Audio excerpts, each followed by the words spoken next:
Assalamu alaikum wa rahmatullahi wa barakatuh. Bienvenue encore une fois. Nous sommes avec Monsieur Diakité Alassane Ramadan, responsable de SAR Takaful.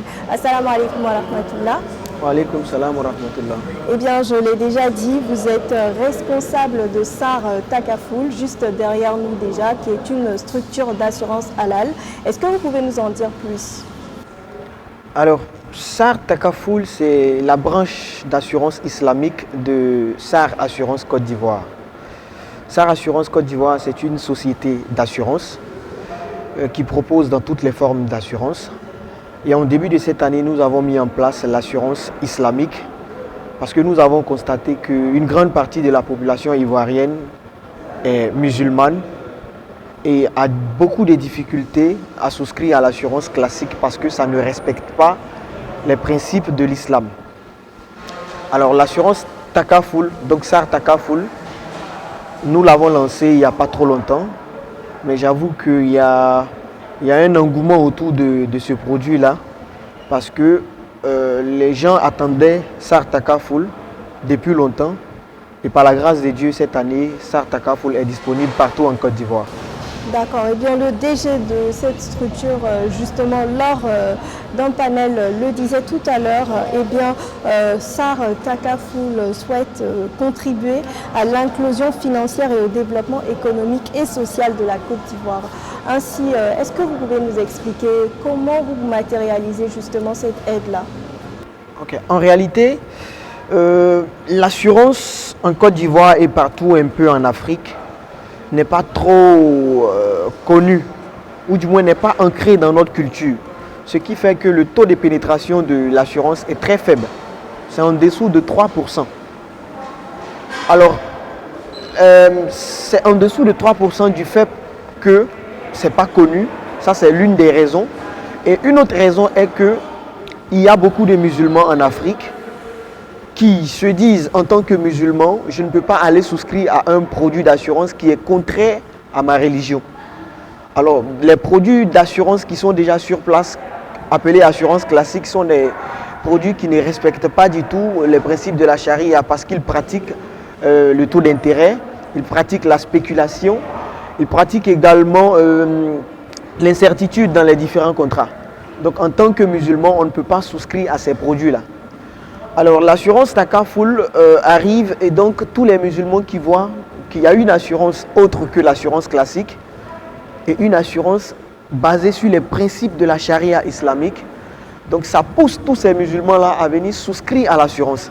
D'où l'augmentation du nombre de personnes qui vont souscrire à l'assurance et également l'augmentation du taux de pénétration de l'assurance.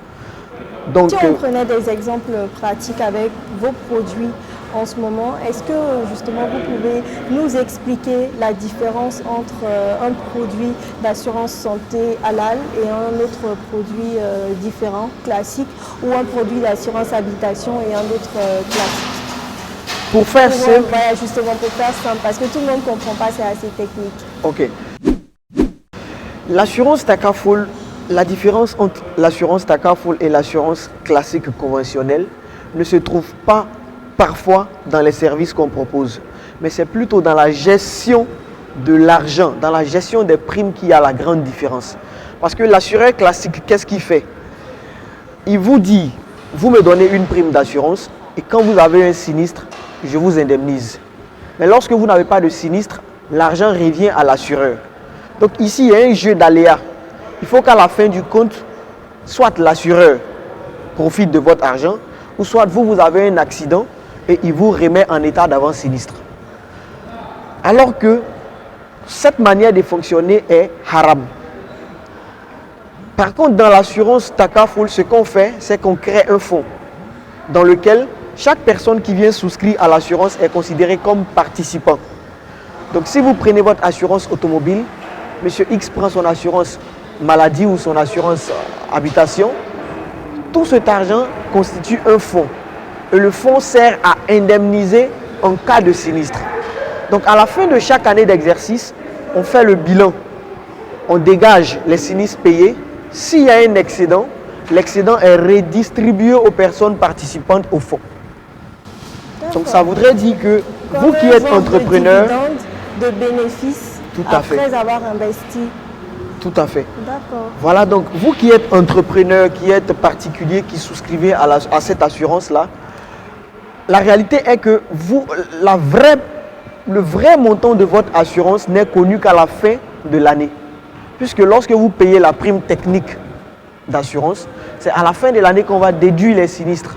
Et s'il y a un excédent, cela voudrait dire que après déduction des sinistres, le restant là doit vous revenir. Je prends un exemple tout simple. Si vous avez payé 100 000 et qu'on a produit les assurances et à la fin de l'année, on a payé les sinistres 30 000. Après, on a dégagé toutes les charges, on se retrouve avec un excédent de 10 000. Ça voudrait dire que les 10 000 là vous reviennent. Donc votre assurance ne vous a pas coûté 100 000, mais plutôt 90 000. D'accord. Ça permet aux gens d'optimiser leurs charges en assurance. Et que ce soit des personnes morales ou des personnes physiques. Hein. Tout le monde reçoit ses dividendes et ses bénéfices à la fin. On ne fait pas de différence entre les personnes physiques et les personnes morales. Parce que quoi qu'il arrive, c'est de l'argent qui viendra de ces personnes physiques et personnes morales qui sera investi dans le fonds. Donc il n'y a pas de différence. D'accord. Alors, Monsieur Diakité, quelques conseils justement pour ces personnes à votre attention? Alors, on a tendance à segmenter la cible de l'assurance islamique. Il faut dire que l'assurance islamique prône les valeurs universelles telles que la solidarité, la mutualité, la transparence, l'éthique. Et toutes ces valeurs ne sont pas seulement les valeurs islamiques parce que nous tous partageons ces valeurs-là. Donc, que vous soyez musulman ou pas, l'assurance Takaful est la solution réelle pour vous. Alors, nous invitons tout le monde, toute la population africaine et partout ailleurs dans le monde à souscrire à l'assurance Takaful parce que c'est très bénéfique et c'est très économique. D'accord, et c'est sur ces mots justement qu'on va conclure notre entretien. Je rappelle que vous êtes responsable de SAR Takaful et vous êtes Monsieur Diakité Alassane Ramadan. Merci infiniment. Merci.